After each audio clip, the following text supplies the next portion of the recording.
texto básico. Toda a campanha da fraternidade, né, todas as campanhas apresentam para as comunidades valiosas ferramentas, e uma das mais importantes é o texto base.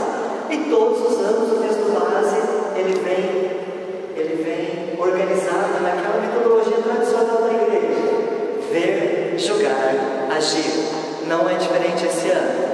Então o texto base da campanha desse ano também apresenta na primeira parte uma análise de conjuntura. Vamos ver a realidade, aquela palavrona, né? Mudança de época.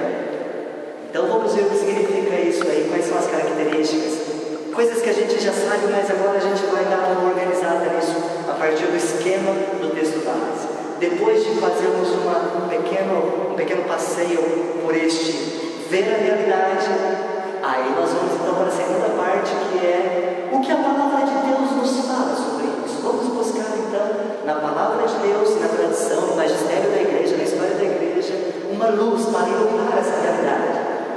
Assim sendo, a realidade que foi analisada, iluminada pela palavra de Deus, então vão surgir as pistas de ação. O que a palavra de Deus, né, que ilumina essa realidade, nos leva a fazer. Bem, vamos então para a primeira parte. Pode pular um monte de terra ali, já vimos isso. Lá. A primeira parte então traz do jeito fraternidade e juventude. Vejamos lá. Bom, eu vou tentar ler meio rápido, sem me deter muito também, para que assim a gente consiga atingir o objetivo dentro do tempo proposto. Então, o que nós temos a partir do material elaborado pela equipe, né, e que apresenta essa reflexão no texto, que acabei de falar com vocês, do texto base, impacto da mudança de época. Qual é esse impacto? Quais são estes impactos? E que nós sentimos, cada um de nós, diversidade de novas visões do mundo e da vida. Porque naquele tempo dos nossos bisavós e avós, era uma visão de mundo muito próxima de todo mundo. E agora nós temos uma diversidade muito grande de novas visões do mundo e da vida. A vida que antigamente era encarada da mesma forma e vista e refletida da mesma forma por todo mundo, agora ela é percebida de maneiras diferentes também. Prosseguindo. Inevitável crise de sentido atordoa as pessoas e atinge seus critérios de julgamento e os valores mais profundos. Tem alguma passagem, talvez acho que é Isaías mesmo que fala: vai chegar uma época em que vão chamar de bem o mal e de mal o bem. Então quer dizer, a gente fica meio numa sensação de vertigem intelectual, espiritual, porque provoca uma crise na gente. A gente fica meio atordoado, né? O que é certo, o que é errado? Parece que os critérios de julgamento estão assim, muito fluidos, né? Não dá para pegar na mão. Prosseguindo, alguns aspectos negativos. O papel dos pais e da escola são substituídos pelos meios de comunicação social. Quem tem filhos tem sentido cada vez mais esse desafio, né? De competir com os meios de comunicação social. Os pais têm lançado as sementes, mas os meios de comunicação social também têm trabalhado pesado, né? Uma outra coisa negativa é a imposição de uma cultura homogênea pela mídia. Quer dizer, você assiste um Big Brother da vida que apresenta uma cultura homogênea, um padrão de jovem sarado e consumista, ignorando todas as outras diversidades e manifestações culturais que existem no Brasil inteiro de jovens, né? Como se aquele fosse o único padrão, o mais velho e mais possível de felicidade. A gente sabe que não tem nada a ver isso. Mas também nem tudo está perdido, né? Ufa, graças a Deus. Tem muita coisa bonita, e aí que também é importante, né? Não ficarmos sendo apenas profetas da desgraça. Meu Deus, né? Esse mundo está perdido, né? Porque acho que esse discurso não cola, e nós, enquanto igreja, não podemos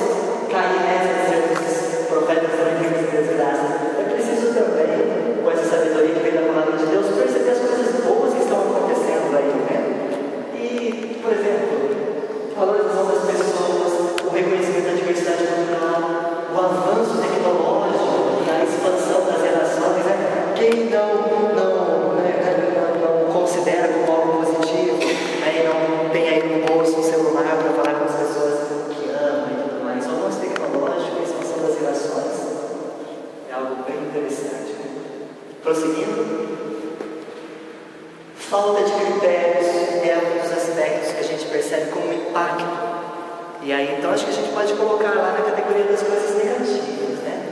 Relativismo e fundamentalismo, presença comunitária sem vida comunitária, sabe? Presença comunitária sem vida comunitária, uma missa com 2.000 pessoas, mas existe a vida comunitária?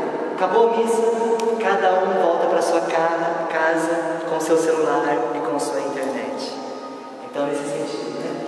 Empobrecimento da consciência do mistério do ser humano, um dos impactos da mudança de época. Prosseguindo, aquela coisa de ser feliz, o importante é ser feliz agora, né? O carpe diem, né?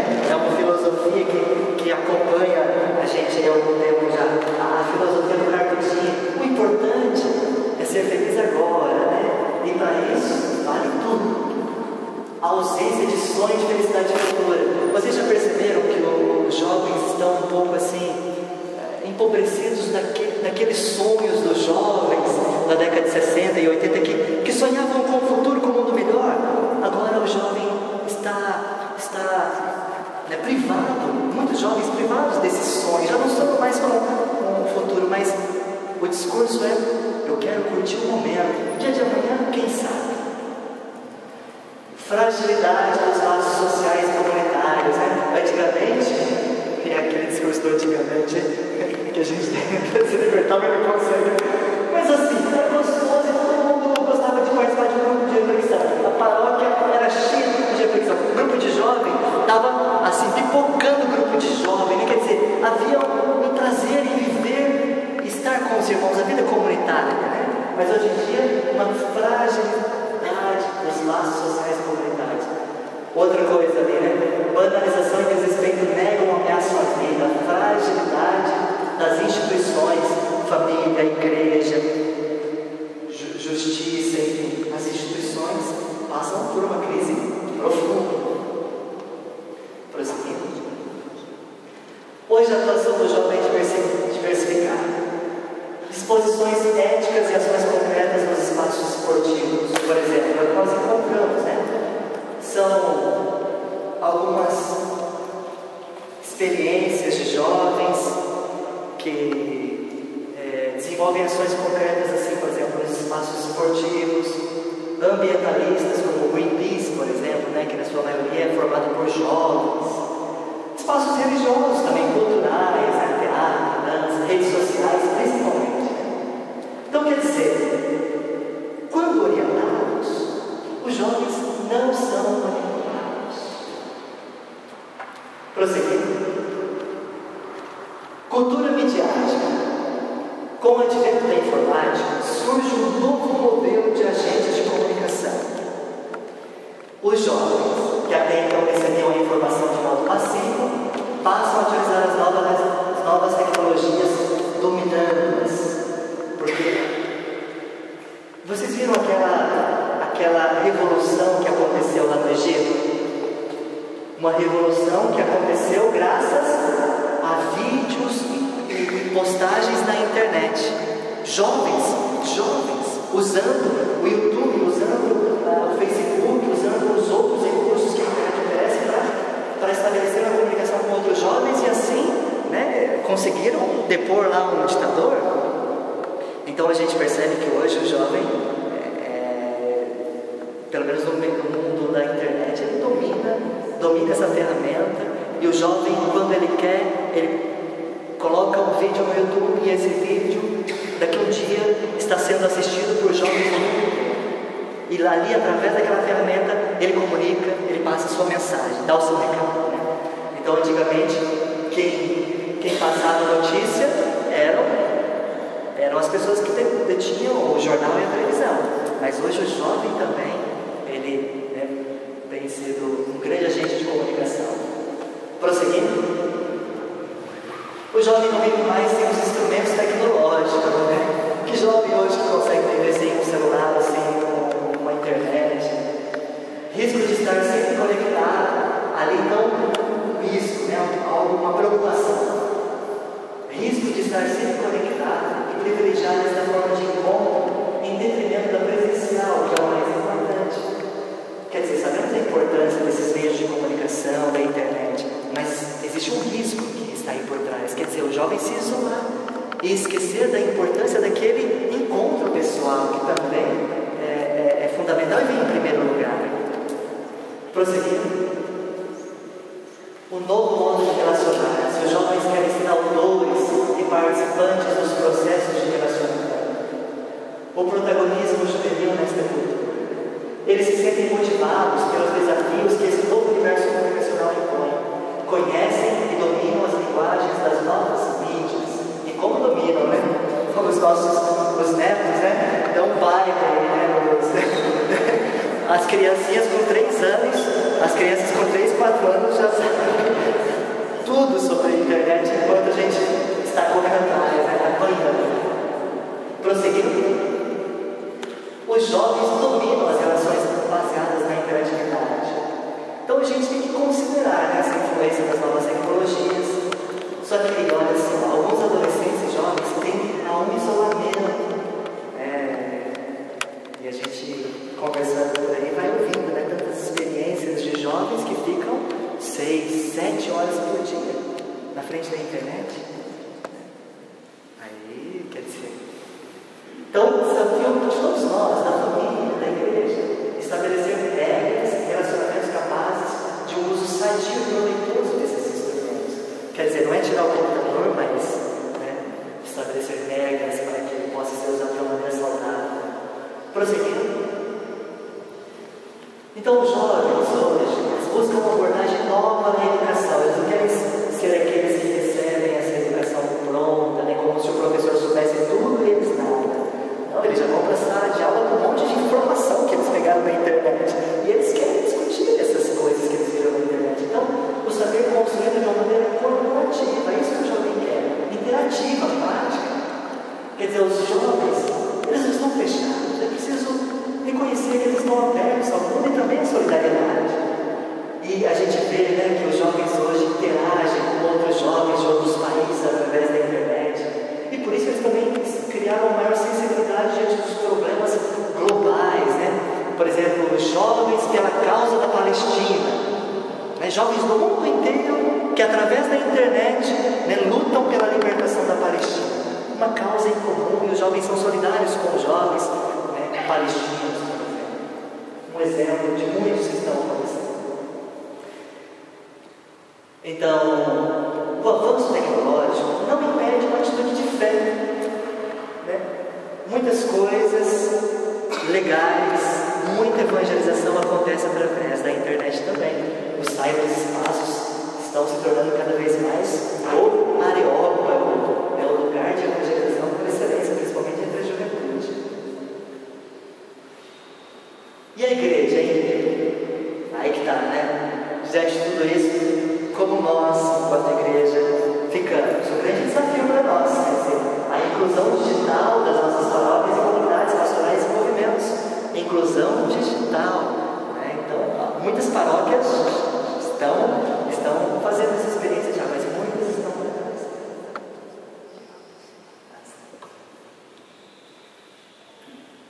Família, escola, igreja, autoridades públicas possibilitem não somente a inclusão digital, mas garantam o acesso seguro e saudável à rede. Inclusão digital, sim, porque nem todos os jovens do Brasil têm acesso. Me parece que 40% dos jovens não têm acesso em casa à internet, então eles usam a LAN house, né? E outros nem mesmo a LAN house, em algumas regiões do país não tem. Então, quer dizer, todo jovem tem direito todos nós, né? Todos os jovens têm direito à inclusão digital. Essa é uma das batalhas da campanha da fraternidade, pela inclusão digital. Fenômeno juvenil. A juventude se organiza em pequenos grupos de acordo com gostos, costumes ou ideologias, né? Os emos, por exemplo, né? E outros grupos mais. Mudança dos jovens da igreja, de pertencer dependência existencial e afetiva. Eu vou lá naquela paróquia lá porque eu gosto, lá os cantos são diferentes, o padre é mais acolhedor. Então não tem mais essa história de que eu moro aqui e tenho que participar aqui, ou eu moro ali e tenho que participar ali. Principalmente numa cidade como Maringá, que oferece tantas possibilidades de igreja e de paróquias, não só de paróquias, mas de igrejas, né? Também igrejas de outras confissões. E o jovem, obviamente, não está mais ligado a essa questão territorial. Aliás, ninguém, né? Todo mundo hoje participa por uma questão afetiva mesmo. Cresce a organização dos grupos juvenis no mundo midiático, o fenômeno das tribos, né? Agrupamento com costumes, aparências, estilo musical e modos peculiares. Temos visto aí, né, o surgimento de várias tribos, né? E cada um com um estilo, alguns até a gente fica meio assustado, né? Porque eles usam às vezes umas roupas, um jeito de se vestir que a gente fica meio intimidado assim, de uma abordagem, uma aproximação. Mas é um jeito deles se identificarem, de se sentirem que pertencem àquele grupo. São as tribos. Grande número tende a propostas mais radicais. Quer dizer, o jovem realmente, quando tem uma proposta radical, né, ele se sente muito atraído. As igrejas, como espaço de agregação e sociabilidade, a pertença e influência na visão de mundo, iniciativas solidárias têm atraído os jovens. Prosseguindo. Então vemos várias formas associativas dos jovens hoje em dia. Tem os grupos ecológicos, como eu falei aquela hora, né, o grupo do Greenpeace, que é o mais conhecido, mas tem muitos outros aí, né? Por exemplo, grupos que se organizam de jovens para fazer uma campanha de reciclagem de material, coisas do tipo. Grupos de afirmação da identidade, grupos que se posicionam frente à globalização, grupos folclóricos e artísticos, grupos pelas redes sociais. Novas linguagens, comunicação em tempo real. Vemos hoje uma linguagem mais simplificada, veloz e direta, né? VC quer TC, né? VC quer TC é uma frase típica, né, do mundo. E aqueles rostinhos, né? Eles em 3 pontos comunicam vários pensamentos, né? Em alguns pontos e vírgulas, uma careta, eles dizem tudo o que eles estão pensando e sentindo. Então é uma linguagem simplificada, veloz e direta, que a gente tem um pouco de dificuldade de acompanhar. Mas temos também a questão da desigualdade, né? A desigualdade da renda entre os jovens, a desigualdade nos espaços urbanos, a desigualdade de escolaridade, quantos jovens fora da escola e da universidade, desigualdade de trabalho, gênero, desigualdade de desestruturação das relações familiares, a questão da violência que está aí, né? Matando os nossos jovens, a desigualdade são os efeitos também nos povos tradicionais. Prosseguindo. Exclusão social e violência, estrutura social de desigualdade, exclusão, violência e institucionalidade que atinge pesadamente os jovens. Olha só, violência institucionalizada. De cada 10 homicídios que acontecem aqui na nossa região, 8 são jovens. E o que é pior? Jovem matando jovem. É uma mãe que sofre pelo filho que morreu e outra que está sofrendo pelo filho que matou. Jovens entre 15 e 25 anos. Então, os nossos jovens estão matando, estão morrendo. Muito bem, antes de prosseguir,